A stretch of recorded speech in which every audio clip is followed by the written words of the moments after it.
Welcome to GMAT sentence correction. In this exam we're looking for parallel structures, dangling modifiers and logical structures. So please pause the video and read number 1. And now I want you to notice first of all with A, the logical structure. Not only A, but also B. Okay, not only A, but also B. I've put that in yellow because that is correct. However, when we see these logical structures, they must also have parallel structures with prepositions and verbs. Now, I can't see any prepositions here, but I can see verbs. I can see unearthing and I can see draws on each side of the not only but also. And unearthing and draws should be in red because they're wrong. Unearthing and draws are not parallel. They need to be the same they need to be both present simples or past simples. Actually, verb tenses, they could be different, but they can't be a gerund and a simple form like that. Certainly not. They could be in different tenses if it's required, but they couldn't possibly be a gerund and a simple form. Okay, so we know A is wrong. Let's look at B. Unearthing many of his recipes, both from medieval and Renaissance manuscripts, as well as a poet and a philosopher who draws. Well, here we've got the as well as idiom, and that is correct. It's being used correctly. We've got A as well as B. And so that part is right, but because it's a logical structure, the verbs must be in parallel, and again we find unearthing and draws. So it's wrong. Okay, let's look at C. We've got the X as well as Y, A as well as B, so that part's correct.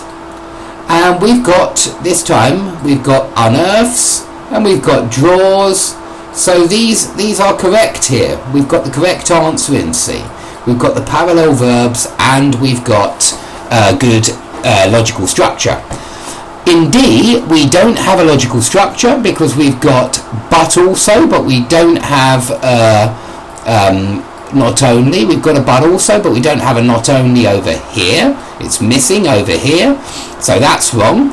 And secondly, we've also got unearths and drawing, and so even if the logical structure was correct, we don't have parallel verbs. In the last one, we don't have parallel verbs, unearths and drawing, and so we can get rid of that too. Okay, number 2 is an excellent example of a dangling modifier now we're going to look at, because we start with a prepositional phrase, unlike that of earlier works on slavery. Now, with any of these prepositional phrases or modifying phrases, they must be directly next to the subject. Okay, so the subject of this modifying phrase must be directly after the comma. And fortunately, so I should do it in yellow, in A, Blassingame's innovative study is correct. That is the subject of this one. So that's good in A. But what we have in A is something else which is a problem. We have that of. Now it's unnecessary here. We can just say unlike earlier works on slavery, Blassingame's innovative study. That of doesn't really refer to anything here, so I will definitely get rid of it and say that A is incorrect. And you'll notice that C and D do get rid of it, and so simplicity is always good if it's possible. In B, we've got the that of, and so that's not good. And we've got the dangling modifier. We've got Blassingame, who is not the subject in the prepositional phrase. He's not the subject of he's not the guy who is unlike earlier works on slavery. It's his innovative study, which is unlike earlier works on slavery. And so Blassingame's wrong here. It's a dangling modifier. It's a dangling modifier here. And it's a dangling modifier here.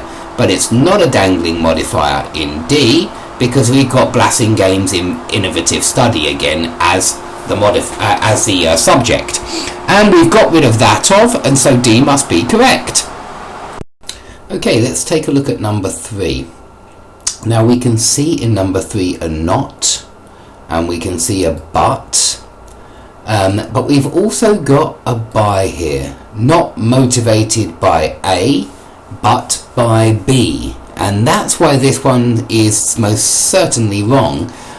We really need the idiom not by A, or the logical structure, not by A but by B, and it doesn't seem to have the second by, and so it doesn't really work. Let's look at part B now, and you'll notice straight away that instead of motivated we have being motivated. So you might want to ask yourself if that is correct, and the best way to do so is to simplify it. So the push was motivated by philosophical questions, okay, or the push was being motivated by philosophical questions. I think it's clear that we don't need being, that it's much simpler and clearer if we just say the push was motivated. We don't need a continuous tense, we don't need past continuous passive.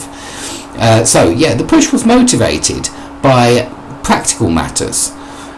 So we know it can't be B. That straight away is a big problem with B.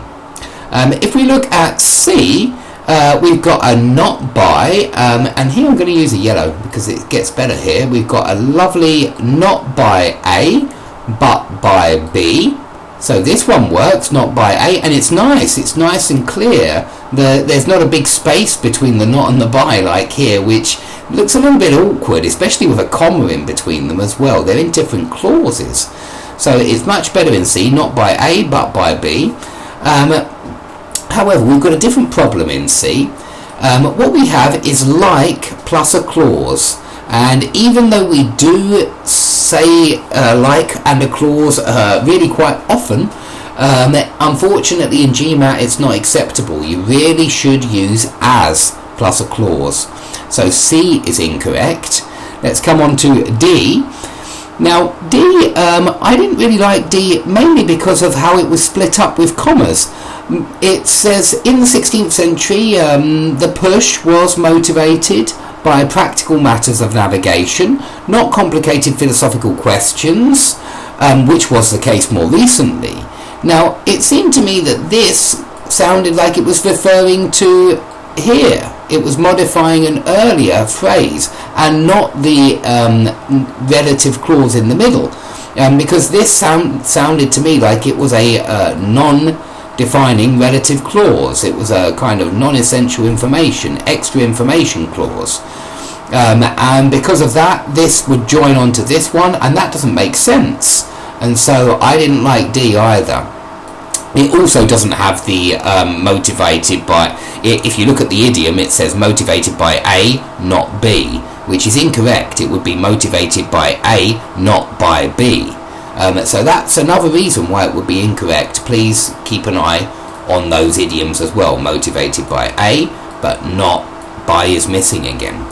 Okay, so let's come on to E, which is obviously the correct one. Motivated not by A, so that looks good, but by B, that looks good. And if we look earlier here, we've also checked out the like clause. It's been changed to an as has been the case more recently. So E is all correct, and we can give it a big tick.